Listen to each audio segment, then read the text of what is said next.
warahmatullahi wabarakatuh. Kami dari kelompok 3 akan mempresentasikan terkait uji kantor protein dan uji hidrolisis protein. Sebelumnya, perkenalkan terlebih dahulu, saya Nurlia Putri Fatimah Zahra sebagai moderator. Lalu ada beberapa teman saya. Yang pertama yaitu Hilda Kina Adawiyah, yang kedua Muhammad Yosef, yang ketiga Mutiara Indah Pratiwi, yang keempat Nabila Aulia Khairunisa, dan yang selanjutnya Sofia, dan lalu yang terakhir Wulan Muhtiana Kusuma. Untuk mempersingkat waktu, mari kita mulai saja presentasi kali ini. Kepada penyampai orang yang pertama, saya persilahkan. Bismillahirrahmanirrahim. Di sini saya akan menjelaskan dari uji ex ante protein. Tujuan dari uji ex ante protein yaitu untuk mengetahui adanya asam amino yang mengandung inti benzena. Uji ex ante protein merupakan uji kualitatif pada protein yang digunakan untuk menunjukkan adanya gugus benzena atau cincin fenil. Asam amino yang menunjukkan reaksi positif untuk uji ini adalah tirasin, fenilalanin, dan triptofan.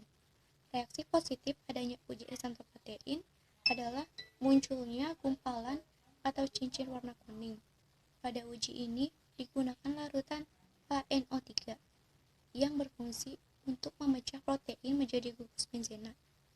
Ada pula prinsip kerjanya, yaitu berdasarkan adanya inti benzena yang terdapat pada molekul protein, sehingga menghasilkan senyawa kompleks berwarna kuning. Terima kasih kepada Mutiara.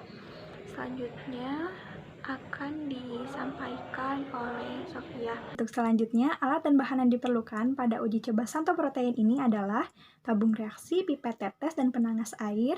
Untuk bahan, kita memerlukan larutan albumin, pepton, kasein, dan larutan gelatin. Lalu pereaksi berupa HNO3 pekat dan NaOH dengan konsentrasi 50%. Nah, untuk langkah kerja, mula-mula kita masukkan 1 ml larutan sampel ke dalam tabung reaksi, lalu ditambah 0,5 ml larutan HNO3 pekat, lalu dihomogenkan.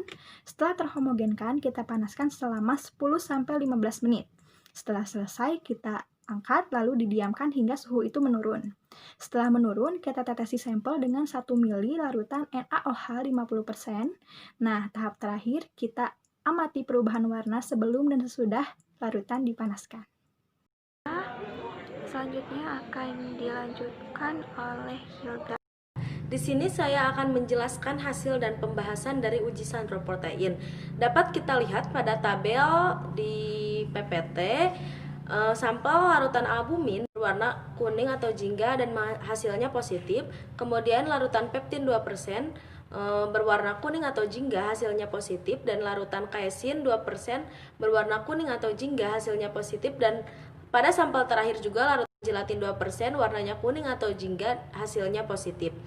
Pada uji santro protein, jika hasil positif berarti sampel memiliki inti benzen, dan jika negatif sampel tidak memiliki inti benzen. Hasil pada uji ini semua sampel positif.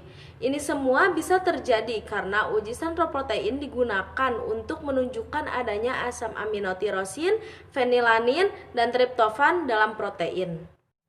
Inti benzen yang terdapat dalam molekul tersebut akan ternitrasi dengan penambahan HNO3. Senyawa nitro yang terbentuk berwarna kuning dan dalam alkalis akan terionisasi dengan bebas dan warnanya menjadi lebih tua atau berubah menjadi warna jingga. Ya, untuk selanjutnya yaitu mengenai uji hidrolisis protein. Untuk yang pertama akan dibahas oleh Saudara Nabila. Saya akan menjelaskan tentang uji hidrolisis protein dengan menggunakan pemanasan. Di sini saya akan menjelaskannya terlebih dahulu, yaitu pendahuluan. Protein merupakan polimer dari monomer asam amino yang terjalin dengan peptida, di mana asam amino ini memiliki beberapa faktor, yaitu karbon, hidrogen, nitrogen, serta belerang. Nah, asam amino ini terdiri dari dua kelompok. Yang pertama kelompok asam, yang kedua kelompok amino, di mana kelompok asam ini terdiri dari oksigen, karbon, dan belerang. Nah, yang kelompok amino itu terdiri dari nitrogen serta hidrogen. Nah, nitrogen dengan hidrogen ini sangat melekat pada atom karbon. Nah, protein itu adalah kelompok polimer yang homogen molekul-molekul asam amino, di mana dalam protein globuler ini rantai-rantainya itu di samping si hidrofil serta polarnya itu terdiri dari di bagian luarnya. Nah, dengan rantai samping hidrofob dan nonpolarnya itu terdiri dari bagian dalamnya. Nah, yang kedua saya akan bahas tentang prinsip kerja dari uji hidrolisis protein dengan menggunakan pemanasan ini, yaitu di mana protein merupakan menghidrolisis protein dengan akumulasi air, dibuat memotong jalinan peptida serta memesatkan sintesis peptida dalam pelarut organik, serta pelarut tersebut mengandung air dengan tekanan rendah. Baik, poin selanjutnya ada alat bahan. Alat bahan yang digunakan pada praktikum ini yaitu ada alatnya: tabung reaksi 4 buah, penangas air 1 buah, gelas untuk membuat larutan 1 buah, sendok 1 buah, pipet tetes 1 buah, wadah 3 buah, dan lemari asam. Untuk bahannya ada susu 3 sendok makan, yogurt 3 sendok makan, putih telur 3 sendok makan, jeruk nipis secukupnya, larutan albumin 2%, larutan pepton 2%, larutan kasein 2%, larutan gelatin 2%, dan aquades cukupnya.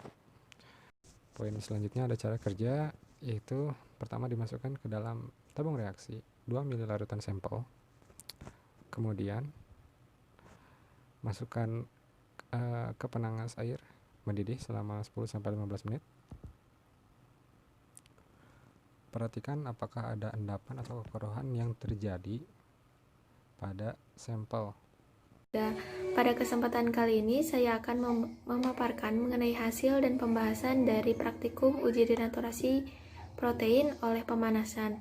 Pada praktikum kali ini kami menggunakan 3 sampel, yaitu ada putih telur, susu, dan juga yogurt.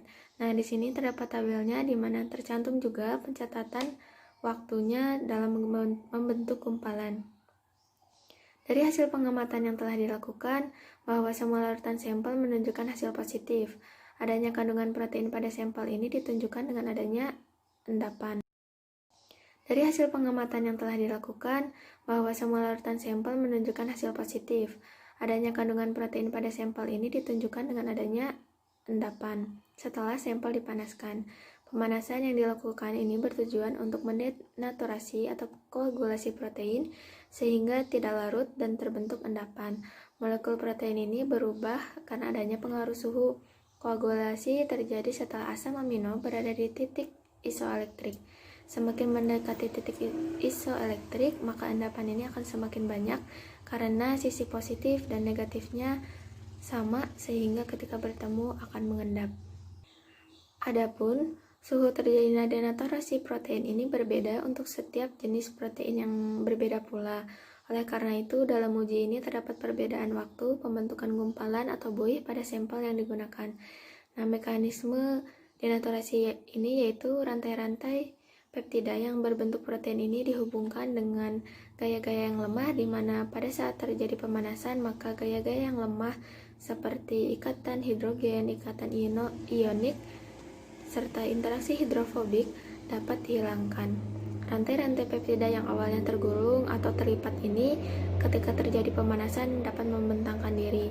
Nah, pembentangan diri ini beberapa bagian protein yang awalnya berada di dalam dapat berubah ke permukaan. Pada proses ini protein semula berbentuk globular kemudian berubah menjadi bentuk fibrosa. Protein yang terdenaturasi akan menyebabkan kemampuan mengikat airnya menurun sehingga dapat membentuk gumpalan. Nah, hal ini dikarenakan adanya panas yang mengakibatkan terputusnya interaksi non-kovalen yang ada pada struktur alami pada protein tapi tidak memutuskan ikatan kovalen yang berupa ikatan peptida. Uji kantor protein ini digunakan untuk menunjukkan adanya asam amino, tirosin, fenilanin, dan triptofan dalam protein. Sedangkan pada uji hidrolisis protein bertujuan untuk mengetahui bahwa protein sangat bergantung pada substrat dan kondisi hidrolisis yang meliputi pH, suhu, lama inkubasi, dan konsentrasi enzim hidrolisis. Mungkin itu saja yang dapat kelompok kami sampaikan. Mohon maaf apabila banyak kesalahan, kekeliruan, dan kekurangan. Billahi taufiq wal hidayah. Wassalamualaikum warahmatullahi wabarakatuh.